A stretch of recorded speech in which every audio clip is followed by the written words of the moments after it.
So guys, অবশেষে এসে পৌঁছে গেলাম 974 বিচে। এই জায়গাগুলো খুবই আপনার crowded. Hello guys, welcome back to my another video. আজকে এই ভিডিওতে আপনাদেরকে ঘুরে দেখানোর চেষ্টা করব 974 বিচ। ভিডিও দেখতে সঙ্গেই থাকুন। আর আপনি যদি আমার চ্যানেলে নতুন হয়ে থাকেন, অবশ্যই চ্যানেলটা সাবস্ক্রাইব করে দেবেন। আপনার একটা সাবস্ক্রাইব নতুন করে ভিডিও বানানোর প্রেরণা যোগায়। চলে আসলো কাতারের মেট্রো লিঙ্ক বাস। আমরা এই বাসে করে এখন চলে যাব কাতারের কর্নিশ মেট্রোতে।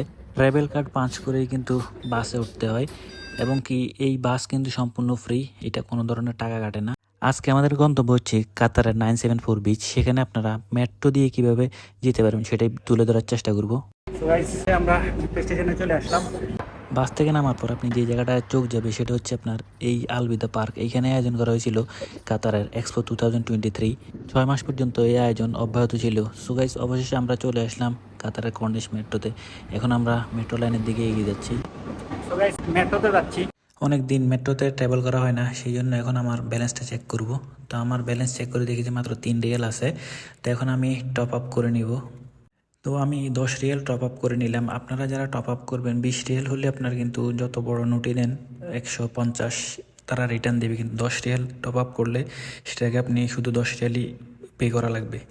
সো গাইজ, আবারও আমি ব্যালেন্সটা চেক করে নিলাম, এখন 13 রিয়াল হয়েছে। সো গাইস, অবশেষে অনেকদিন পর মেট্রোতে ভ্রমণ করতেছি। তো এই গেটগুলো হচ্ছে এন্ট্রি গেট। এখানে আপনি পাঁচ করলে অটোমেটিক এই ডোরটা ওপেন হয়ে যাবে। আমি এখন আছি কর্নিশ মেট্রোতে। এখন যাব মোশাররফ স্টেশনে। যারা মেট্রোতে ভ্রমণ করবেন তারা অবশ্যই রেড লাইন এবং গ্রিন লাইন এবং কি দিক নির্দেশনা ফলো করে আপনারা ট্রেনে উঠবেন। Last train. আজকে মোটামুটি ট্রেনে একেবারেই ফাঁকা। উইকেন্ডে খুবই ভিড় থাকে, দাঁড়ানোর মতো জায়গা পাওয়া যায় না। সো গাইস, এখন আছি কাতারের সবচেয়ে বড় মেট্রো স্টেশন, এবং কি এটাই মেন স্টেশন মোশাররফ। তো আমার গন্তব্য হচ্ছে রাস আবু আবুদ। আমি ওইদিকেই যাচ্ছি। 3টা সেকশন আছে, একটা হচ্ছে গোল্ড, একটা হচ্ছে ফ্যামিলি, আর এই পাশে হচ্ছে স্ট্যান্ডার্ড। আমি ট্রাভেল করবো হচ্ছে স্ট্যান্ডার্ডে। পুরো ট্রেনই ফাঁকা হয়ে গেছে।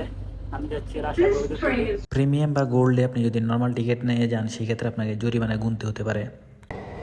এই স্টেশনটাতে মানুষ খুব বেশি একটা আসে না, যার কারণে পুরো ট্রেনই ফাঁকা। সো গাইস, অবশেষে চলে আসলাম। এখন এক্সিট নিয়ে নিব। এই স্টেশনটা পুরোই ফাঁকা, শুধু আমি ছাড়া আর কোনো যাত্রী নাই।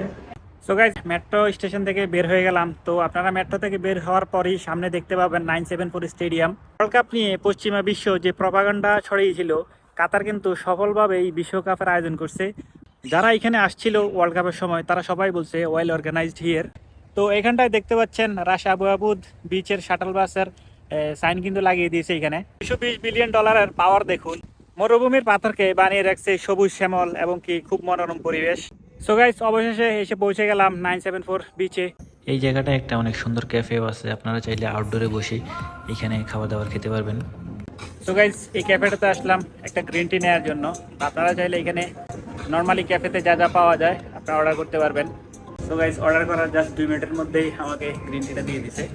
সো গাইস, বুদুলি বিকেলে এরকম পরিবেশে গ্রিন টি এনজয় করতে চাইলে আপনারা চলে আসতে পারেন 974 বিচে। এখানে এখন প্রচণ্ড ঠান্ডা বাতাস, যার কারণে খুবই ঠান্ডা লাগতেছে। গ্রিন টিটা আসলে অনেক মজা হয়েছে।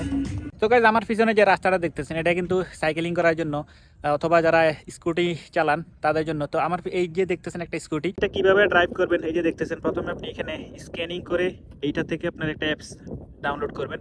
সেখানে আপনি পেমেন্ট করে দেবেন হচ্ছে 30 মিনিটের জন্য 25 রিয়াল, ভ্যালিডিটি হচ্ছে 3 দিন, 60 মিনিটের জন্য 40 রিয়াল, ভ্যালিডিটি 1 দিন, আর 300 মিনিটের জন্য হচ্ছে আপনার 134 রিয়াল, 135 রিয়ালের মতো, ভ্যালিডিটি 1 মাস। আর 100 মিনিটের জন্য হচ্ছে 70 রিয়াল, সেটা হচ্ছে 7 দিনের জন্য। কেউ যদি এগুলোকে আর্টিফিশিয়াল ভেবে থাকেন তাহলে কিন্তু আপনি ভুল করবেন। এগুলো কিন্তু সত্যি সত্যি পাথর। অনেকে জিজ্ঞেস করেন দুবাইতে এত পরিমাণে ইনফ্লুয়েন্সার অথবা আপনার কন্টেন্ট ক্রিয়েটাররা যায়, কাতারে কেন আসে না? আসলে কাতারে আসে না এই কারণে, কাতারে আপনার ইলিজিবল না। কাতারে শুধুমাত্র আপনি ইউটিউব থেকে টাকা ইনকাম করতে পারবেন। অন্য যেই সোশ্যাল মিডিয়াগুলো আছে, যেমন ধরেন আপনার ফেসবুক, ইনস্টাগ্রাম, টিকটক, এগুলো থেকে কোনো ধরনের টাকা ইনকাম করতে পারবেন না। এখানে যদি তারা আসে তাদের মনিটাইজেশন রেস্ট্রিক্টেড হয়ে যাবে। কাতারের একটা সৌন্দর্য হচ্ছে আপনার দিনের বেলাতে একরকম দেখবেন, রাতের বেলাতে পুরোপুরি চেঞ্জ। কারণ এখানে রং বেরঙের লাইটিংয়ের কারণে পুরোপুরি পরিবর্তন হয়ে যায় আপনার পুরো শহর। সো গাইস, এই যে দেখতেছেন সমুদ্রের পাশেই আমি দাঁড়ায় আছি। তো খুবই চমৎকার একটা অভিজ্ঞতা। আপনারা ঘুরতে চাইলে অবশ্যই এখানে চলে আসতে পারেন। আমার পিছনেই একটু খেয়াল করলে দেখতে পাবেন দোহা ওল্ড পোর্টের রং বেরঙের যে বিল্ডিংগুলো আছে সেগুলো দেখা যাচ্ছে। তো আজকে অনেক ফগি ওয়েদার, যার কারণে খুব ভালোভাবে দেখা যাচ্ছে না আর কি।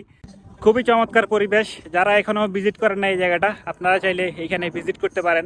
সো গাইজ, এই জায়গাটার আকর্ষণ বলতে এই রং বেরঙের যে পাথরগুলো দেখতেছেন সাজিয়ে রাখছে, এইগুলাই মূলত।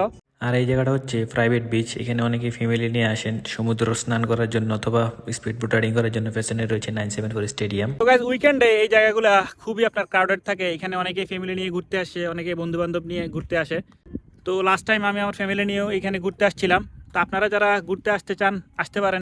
আবার অনেকেই মনে করেন যে কাতারে কি এমন আছে ঘোরার জন্য। আসলে আপনি যদি ঘোরা শুরু করেন তাহলে শেষ করতে পারবেন না, অনেক কিছু আছে কাতারে ঘুরে দেখার জন্য। সো গাইজ, এই ছিল আজকের মতো। ইনশাল্লাহ দেখা হবে অন্য কোনো ভিডিওতে, পরবর্তী কোনো জায়গায়। সে পর্যন্ত ভালো থাকবেন। আল্লাহ হাফেজ।